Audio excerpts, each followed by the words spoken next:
hold those two side buttons. That get you into the installer menu. Yeah, the mode and the fan. Okay. And this is the only annoying part. You gotta hold your thumb here the whole time to go all the way back.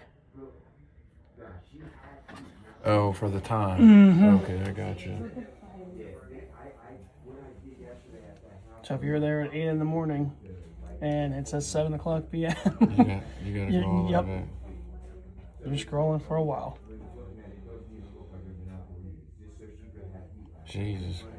It goes minute by minute. You would hope that it would skip 10, 10, 10. Nope. Alright. Oh, pretty close. And then this is the day, so it's going to be Wednesday. Then we got that. That's fine. I always put this one on. This one's normally off. That means it shows the clock. Okay. And then this is like your filter. Skip through that. And then this is where you're getting your heat kit from, size. Usually you don't have to program it because it will communicate itself. Okay. If you let it sit there for a while. But if you want, you could manually put the size in real quick. Yes. Okay. And then you'll go to 18, and these are the set points. The one before was for the I think the AC, as high as it could go.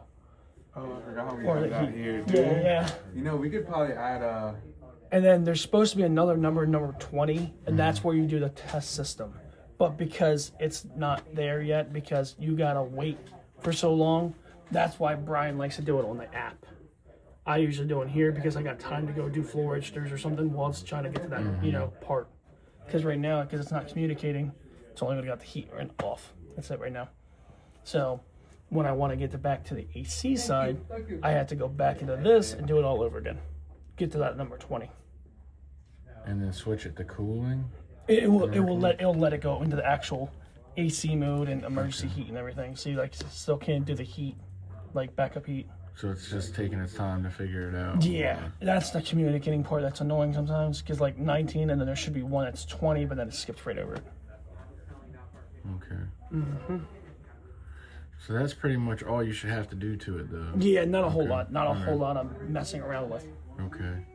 So then now I'm just gonna wait and. So should they be putting these thermostats on and then giving it power it up and then give it like fucking 10-15 minutes? You could do it that way. Yeah. And then by then, should it not pick up the heat pack size? And all that? Okay. And then that number 20 option should show up. Yep. Okay.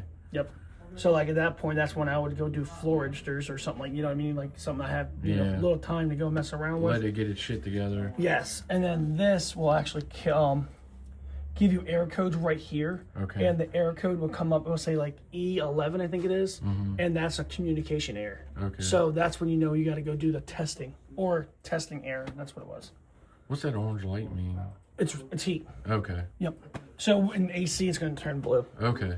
All right, very cool. All right, cool. Test. So the test and this test mode will run for 15 minutes. 15 minutes or so, yeah. Okay. At that point, you're still doing other things. You know what I mean? At that point.